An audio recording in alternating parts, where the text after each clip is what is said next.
Most people think their workday actually starts when they, like, sit down at their desk and finally open their laptop. Right, yeah, when the email app opens. Exactly. But neurochemically speaking, the success or failure of your entire day is largely decided in, like, the first 60 to 90 seconds after you open your eyes. It really is. It's wild. It's crazy because those initial moments, they dictate your physiological baseline. It's like, well, think of it like pouring the foundation of a house, Well, right? that's a good way to put it. Yeah, if you rush pouring the concrete or you do it poorly, the rest of the day feels shaky and misaligned. Everything built on top of it is just unstable. It's a profound vulnerability that, we all share every single morning. Yes. Because that transition from unconsciousness to consciousness is it's not a light switch. Right, you don't just snap awake. Yeah. No, not at all. It is a really complex biological threshold. Yeah. And how we manage that specific threshold basically determines whether we spend the next 12 hours proactively steering our lives or just frantically reacting to every stimulus that crosses our path. Which brings us to the mission of our deep dive today. We are looking at a really fascinating case study document. Very fascinating. Yeah, it details the morning routines of two distinct individuals, Deepali and Ashu. And we are going to, deconstruct their habits. Breaking it all down. From the exact second their alarms sound, following them straight through breakfast and ending with how they actually plan their daily work. Right, to uncover those fundamental building blocks of a successful start. Exactly. Okay, let's unpack this.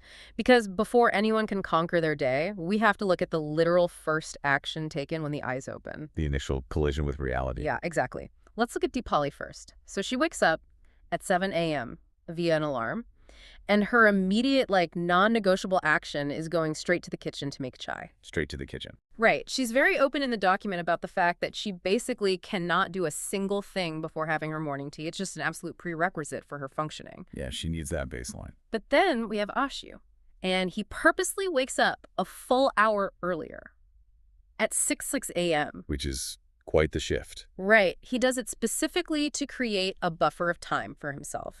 And his very first action, putting on his shoes and going for a walk. Before anything else. Yeah, before he even allows himself to touch a cup of chai, he prioritizes physical movement. And he actually mentions in the document that this discipline used to be incredibly difficult for him. Oh, I'm sure. But, it eventually solidified into a habit. But I have to push back a little on Ashu's method here. Oh, how so? Well, waking up at 6 a.m. to immediately go for a walk sounds incredibly punishing. Especially if you aren't naturally a morning person. It definitely can be a shock to the system. Yeah. Deepali's approach makes much more intuitive sense to me. Hitting the kitchen for chai, it's like hitting a quick start button on a machine. You get the warmth of the mug, the caffeine hits your bloodstream, and the lights in your brain finally just turn on. Right. It's a very immediate comfort. Exactly. Whereas Ashu's walk, it feels like slowly letting an engine warm up while unnecessarily torturing yourself in the cold. Is it really necessary to endure that much friction? Well, what's fascinating here is that we are looking at two entirely different strategies for handling the biological grogginess of waking up, which is technically known as sleep inertia. Sleep inertia. Right. Yeah. Because when an alarm pulls you out of deep sleep, your brain is still bathed in sleep-promoting chemicals, things like melatonin and adenosine. So you're basically still half asleep. Exactly. Your core body temperature is low, and your cognitive processing is incredibly sluggish. So looking at Deepali's approach, heading straight for the chai, she is utilizing an external substance. The caffeine. The caffeine, and whatever sugar is in the tea, to artificially spike her alertness. It is a form of immediate gratification designed to bridge that really uncomfortable gap between sleep and wakefulness. She's basically outsourcing her wake-up process to a beverage. That is a perfect way to phrase it. Yes. She outsources it. And it works, obviously, but it comes with a physiological cost later in the day when that artificial spike inevitably wears off. Oh, the afternoon crash. Exactly. Whereas Eshu, he is forcing his body to wake itself up organically. But he has to push through so much resistance to do that. He does. And that's because he is practicing delayed gratification, which is arguably one of the most vital meta skills a human can develop. By withholding the comfort of the chai until after he exercises, he transforms the tea from a biological crutch into a psychological reward. Oh, wow. So he earns the chai. Exactly. Furthermore, when he steps outside for that walk, he's engaging in highly specific biological interventions, exposing his eyes to natural sunlight, for example. Which does what, exactly? Sunlight hitting the retina is actually the single most powerful signal you can send to your brain's central clock. It halts the production of melatonin immediately and releases a natural, sustained pulse of cortisol. Okay, so he gets the alertness without the inevitable caffeine crash a few hours later. Precisely. But what about the physical effort? Because he admitted it was deeply difficult in the beginning. Why was it so hard? Well, when he describes that initial difficulty, he is talking about the literal metabolic cost of forging a new neural pathway. Wait, metabolic cost? Like calories? Yes, actually. The human brain is an incredibly efficient organ, which unfortunately means it defaults to laziness. It prefers actions that consume the least amount of caloric energy. Okay, so walking 10 steps to the kitchen for a cup of tea is biologically cheap. Very cheap. But putting on athletic shoes, going outside, and moving your body through space at 6 a.m., that is biologically expensive. To choose the walk, Ashu's brain had to burn significant glucose just to override his default desire to conserve energy. That is wild. So it physically burns energy just to make the decision to go for a walk instead of taking the easy route? Absolutely. Willpower and discipline, they aren't just abstract character traits. They are fueled by measurable physiological resources. Wow. In the early days, Ashu was depleting his energy reserves simply by fighting his own urge to stay comfortable. But as he repeated the behavior, his nervous system adapted. The resistance dropped. Because it became a habit. Right. And the downstream effect of that is massive.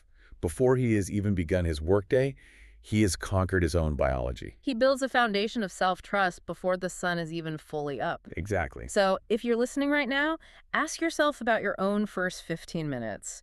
When that alarm hits, are you automatically reaching for the quick, low-energy comfort of the kitchen like Deepali?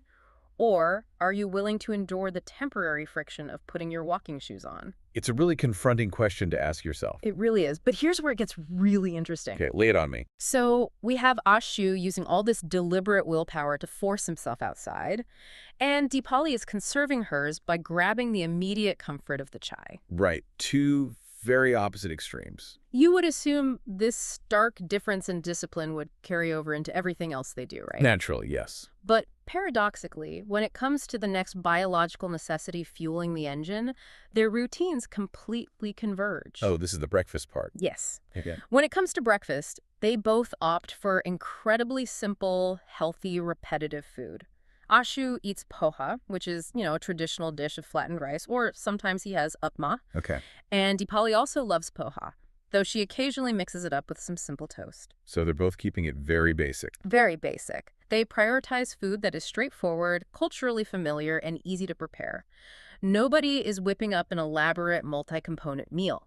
Does keeping breakfast this incredibly simple and repetitive free up brain power for more important decisions later? If we connect this to the bigger picture, what Ashu and Dipali have both instituted here is a highly effective defense mechanism against ego depletion. Ego depletion. Okay, unpack that for me. That's the concept that willpower isn't just a mindset, but an actual finite, depletable resource, right? Yes, exactly. It is the measurable exhaustion of your brain's executive function. Every single choice you make, from choosing a blue or black shirt, to deciding to answer an email, to debating between eggs or oatmeal, draws power from the same cognitive battery. So every choice drains the battery a little bit. Every single one. So if you spend the first hour of your day agonizing over a complex breakfast menu, you are literally draining blood glucose from the prefrontal cortex of your brain. Oh man, so if I stand staring at my open refrigerator for 10 minutes trying to decide what to eat, I am actively degrading the mental sharpness I will need for my important 10:00 a.m. client meeting. You are. You are sabotaging your future self for the sake of breakfast variety. Yeah, it is a tough pill to swallow. It is. But by eating poha or toast every single day, Ashu and Deepali are standardizing their morning meals. They completely bypass the decision-making process. Poha requires virtually zero executive function to prepare. Right, muscle memory just takes over. Exactly. Allowing the mind to wander or plan or simply rest. It strips the friction out of the morning. It shows that an effective start to the day doesn't require some perfectly optimized Instagram-worthy meal. It's often defined by the absolute absence of unnecessary choices. They are ruthlessly protecting their mental bandwidth. Which brings us to the most critical juncture in the case study, the mental architecture. They have preserved their physical energy, they've protected their cognitive battery through a simple breakfast. So, how do they actually prepare their minds for the demands of the day? This is where we see the biggest divergence. Huge divergence. So, during his breakfast time, Ashu actively creates a written to do list. He physically writes down his tasks for the day, and he credits this single habit with keeping his entire schedule organized and his stress low. While he's eating. Right. But Deepali takes the exact opposite approach. She relies almost entirely on her internal memory to keep track of her agenda. Which is very common, actually. It is, but she admits in the document that she frequently forgets things. Crucial details slip through the cracks. In fact, by the end of the case study, she acknowledges Ashu's method and decides she needs to try writing things down herself. This raises an important question about cognitive bandwidth. Deepali's struggle is a textbook illustration of a psychological phenomenon known as the Zeigarnik effect. The Zeigarnik effect, I've heard of that. That's about unfinished tasks, right? Yes, human memory is not designed to passively hold on to uncompleted tasks. When you attempt to store an agenda purely in your mind, those unfinished tasks create a state of internal cognitive tension. Like an open tab in a web browser. Exactly like that. Your brain perceives them as open loops, and it will continuously intrude upon your conscious thoughts to remind you of them. So while she is trying to focus on sending an important email, her brain is randomly shouting, "Don't forget to call the dentist. Don't forget to buy milk." Constantly. The brain loops the incomplete information because it thinks if it stops reminding you, you will fail. That background processing is devastating to focus. Deepali is exhausting her working memory just trying to hold on to her mental list. It's like, okay, think of it this way. Deepali is using her brain as a storage hard drive, right? She's stuffing all these tasks into a biological space built for processing complex thoughts, not for hoarding data. That's a brilliant analogy. And Ashu is using his brain as a processor.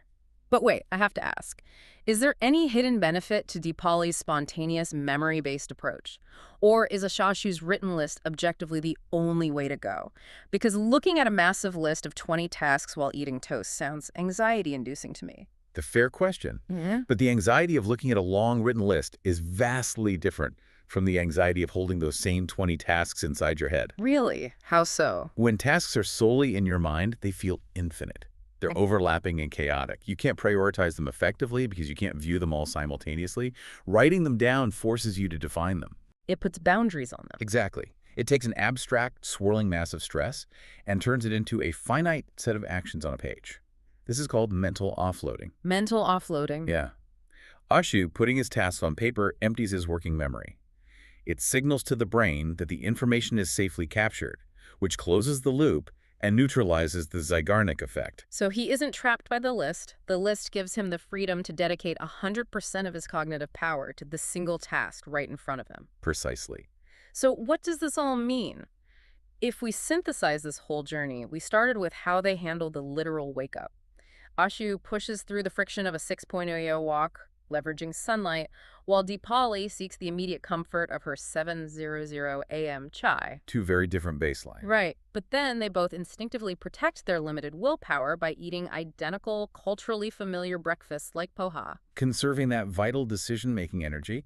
And finally, we saw where that conserved energy goes. Deepali burns through hers trying to juggle tasks internally, while Ashu uses his breakfast time to externally offload his tasks onto a written list. Transitioning from internal memory to an external system. Exactly. So for you listening, I challenge you to look closely at your own morning. Which camp do you fall into? Could you benefit from adopting Ashu's 6.0 a.m. walk or his breakfast to-do list? Or are you comfortable with Deepali's 7:40 a.m. tea first approach? It really is about intentional design. But, Yeah. as we wrap up, there's a lingering thought here that I think is really important to consider. Oh, what's that? We dissect these routines as tools for organization, right?